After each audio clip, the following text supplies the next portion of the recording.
So Global Man, we started on the back of Global Woman. We have a bit of catching up to do. Global Woman is now in its 11th year. Is that right? Yes, 11th year. Yep. This year. Global Man, we're in our third. Global Woman, very behind, yeah. Global Man came into existence kind of by accident.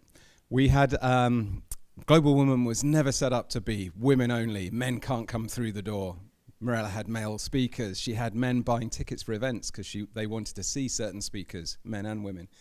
And then, I guess it's probably about 4 years ago now, 5 years maybe, we had our first man that said, "Can I join?"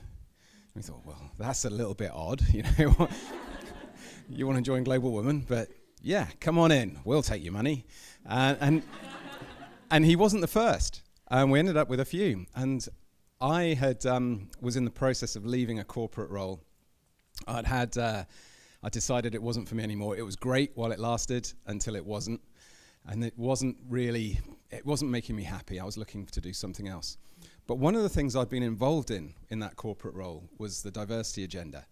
Back in 2010, a more senior female colleague said, "I'd like you to join this new body we're forming called the Diversity Council." And I said, "Well, that's great, but why do you want me? I'm a white, straight man." And she said, "Well, if we don't have your support and engagement, the diversity agenda is not going to go very far." And I thought, yeah, good point.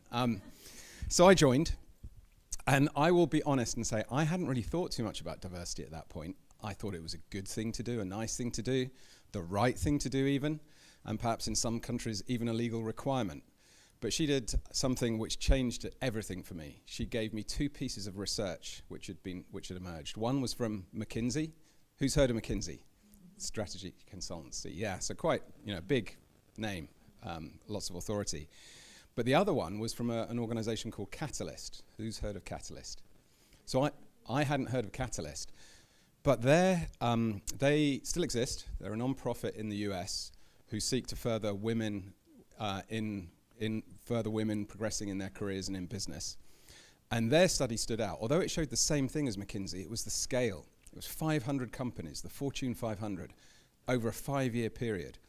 And they looked at, they came up with a way of ranking those 500 companies in terms of a diversity score. They looked at how many of those companies had women in the C-suite, so as a chief executive or their directs, and how many they had. And the top quartile were those companies that had 2 or more women in those roles for at least 3 of the 5 years. So that's quite a low bar, right? The bottom quartile had none at any point during that 5-year period. And then they looked at financial performance, well understood measures like return on equity, return on sales, return on investment. And guess what? Over that 5-year period, the top quartile massively outperformed the bottom. It wasn't onesies and twosies of percent, it was tens and many tens.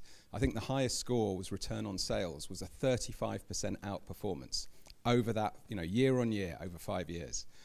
So for me, a penny dropped. There is a business case for diversity. So I took on the role of going out and engaging white straight men in the organization I worked for and making sure they understood this business case. And it isn't just a case of women are better in business. That, you could have interpreted that research that way. Subsequent research came along and gave us the why. And the why is diversity of thought. Getting a broader set of ideas mean you get a greater set of business ideas to assess. Broader set of thought and ideas means you have a more thorough critical assessment. And the outcome is better, more robust ideas to take forward and ultimately better business outcomes. So that's one of the things we want to look at with Global Man is when we're used to working in a world that's been shaped by men over centuries through farming, through industrialization, through technology, and it's only comparatively recently, from the baby boomer generation that women have been finding their seat in the workplace. How do we look at how we show up in the workplace to maximize the benefits of diversity, to maximize the productivity we should be getting? And the second thing we do with Global Man is we absolutely want men to succeed in business in the same way Mirella wants you ladies to succeed in your businesses. But men, we've got this nasty habit of just putting all our energy into business at the cost of other areas of our lives. So we do examine what it means to be a man and masculinity in the current day and age. and how we can succeed in all areas of our lives, not just business. And my premise is, if you do that, you'll show up as a better version of yourself in business and will be more successful as well.